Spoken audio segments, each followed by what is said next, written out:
नमस्कार साहेब, नमस्कार. काय नाही साहेब, शेतामध्ये मी आपला ह्या शून्य मशागत शेतीवर गेल्या वर्षी मी शून्य मशागत पद्धतीनं हे केलं आहे आपलं. शेतामध्ये बेड तयार केलं ते. आणि बेड तर पहिलं पीक मी उन्हाळी तीळ घेतला होता गेल्या वर्षी सर. हो, ह्या काही उन्हाळी तिळाची खोडं आहे. ओके. नंतर सर आपलं जूनमध्ये मी कापसाची लागवड केली त्याच्यावर. हां. हो हा कापूस. हो हो हो हो.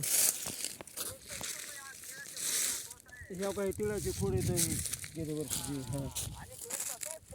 हो.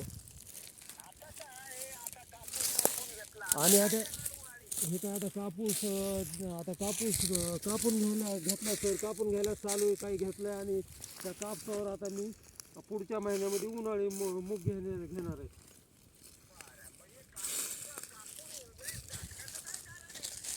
भाकऱ्याचं कारण म्हणजे सर आपल्याला खंडागळे साहेबांनी सांगितलं होतं की बाबा हे कापसाचं पीक म्हणले. मी त्यांना विचारलं, सर हे कापूस आता मी शेळ्या मेंढ्याला देऊ का, म्हणजे चारायला.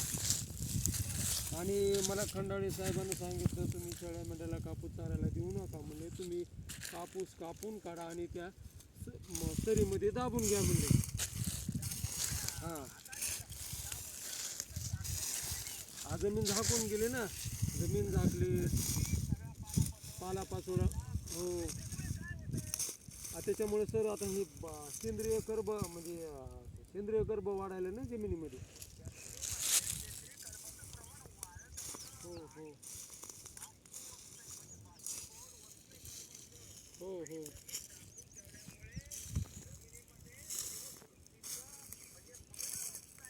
हो हो हो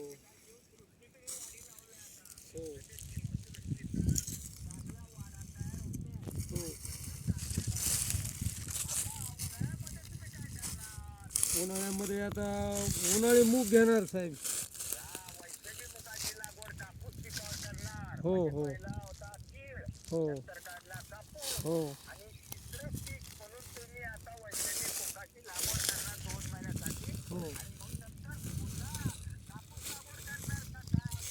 पुढे आता बहुतेक सोयाबीन आपलं म्हणजे सोयाबीन तूर करणार सर. हो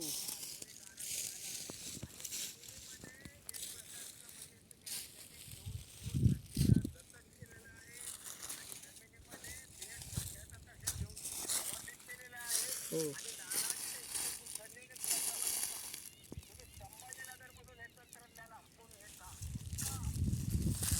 हो. आणि काय म्हणले सर.